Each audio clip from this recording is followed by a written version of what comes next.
ஆவியானவர் அதன் மேல் அசைவாடி கொண்டிருந்தார்னா வேற ஒன்றும் இல்லை, அடை காத்து கொண்டிருந்தார்.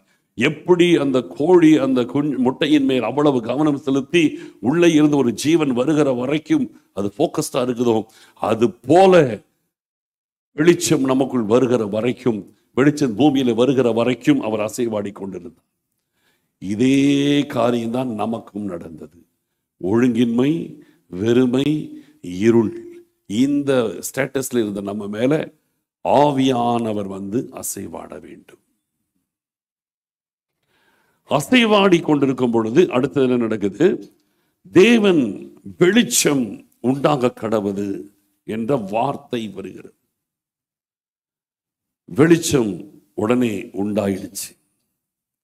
வெளிச்சம் நல்லது என்று தேவன் கண்டார்.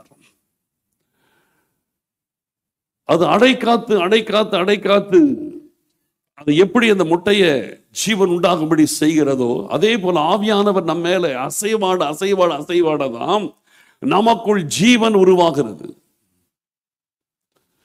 நமக்குள் இருக்கிற ஒழுங்கின்மை, நமக்குள் இருக்கிற வெறுமை, நமக்குள் இருக்கிற இருள் போனா ஆவியானவருடைய அசைவாடுதல் நமக்கு தேவை. கண்டினியூஸ் ஆவியானுடைய அசைவாடுதல் நமக்கு தேவை.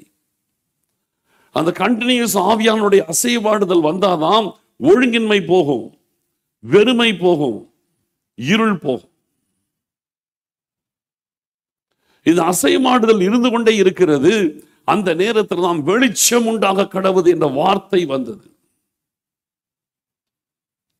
நான் சொல்றேன், நீங்க சபையில வரீங்க, தேவனுடைய வார்த்தையை கேட்கிறீங்க,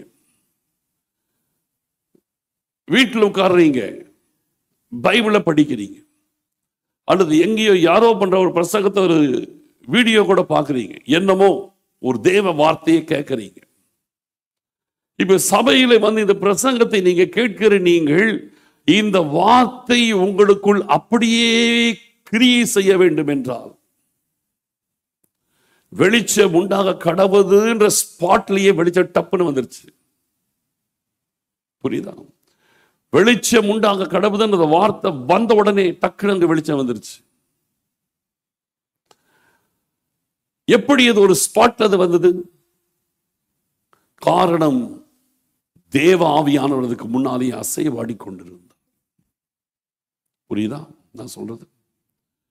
நீங்க சபையில வந்து தேவ வார்த்தை கேட்க வரீங்க, அந்த வார்த்தையை கேட்கும் போதே உங்களுக்குள் பற்றுறது அப்படி நிறைவேறணும். அப்படின்னு என்ன செய்யணும் தெரியுமா? நீங்க வர்றதுக்கு, சபைக்கு வர்றதுக்கு முன்னாலேயே தேவ ஆவியின் அசைவாடுதலோடு வரணும். புரியுதா உங்களுக்கு?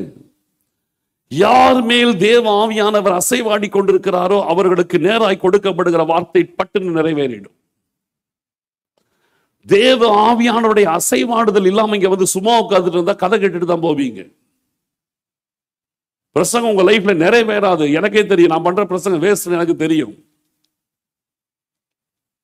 உங்கள் மேல் தேவ ஆவியானவர் அசைவாடினால் இங்கிருந்து வர்ற வார்த்தை உங்களுக்கு நிறைவேறும். உங்கள் மேல் தேவ ஆவியானவர் அசைவாடலைன்னா நீங்கள் கேட்கிற வார்த்தை உங்கள் வாழ்க்கையிலே நிறைவேறாது. இந்த பிரசங்கம் உங்களுக்கு வேஸ்ட். இப்ப நீங்க உட்கார்ந்து இருக்கிறது வேஸ்ட். புரியுதா? தேவ ஆவியானவர் உங்கள் மேல அசைவாடினால்தான் வார்த்தை நிறைவேறும். தேவ ஆவியானவர் அசைவாடலைன்னா எத்தனை வார்த்தை வந்தாலும் நிறைவேறாது. அதுதான் இங்க விஷயம். அப்ப இந்த இடத்துல அதான் சொல்றது, அதுக்குதான் ஆயத்தத்தோடு வாங்க, தேவனை சந்திக்கும்படி ஆயத்தப்படுங்கள். தினமும் தேவனை சந்திக்க ஆயத்தப்படுங்கள். ஞாயிற்றுக்கிழமை ஆராதனையிலே தேவனை சந்திக்கும்படி ஆயத்தமாய் வாங்க. எப்பொழுதும் தேவனை சந்திக்க ஆயத்தமாய் இருக்கணும். சர்வீஸ் ஆண்டவரை சந்திக்க ஆயத்தமாக வரணும். ஒவ்வொரு செகண்ட் ஆண்டவரை சந்திப்பதற்கு ஆயத்தமாய் இருக்கணும். அதான் முக்கியம். அதுக்குதான் ஆயத்த ஜபங்களை வைக்கிறது. ஜபத்தை எல்லாம் அசட்டை பண்ணிட்டு ஜபிக்காம சும்மா இருந்துட்டு வீணா வாழ்க்கை நேரத்தை செலவழிச்சுட்டு சும்மா அந்த சர்வீஸ் உட்காந்து கடமைக்காக வந்தீங்கன்னா அது கடமைக்கு தான் வருது. வேஸ்ட். நான் சொல்றேன் வேஸ்ட். ஸ்டாண்டர்ட் முக்கியம். உங்களுக்கு ஜெபிக்க விருப்பம் இல்லைன்னா நீங்க இங்க சர்ச்சுக்கு வர்றது வேஸ்ட்ன்ற.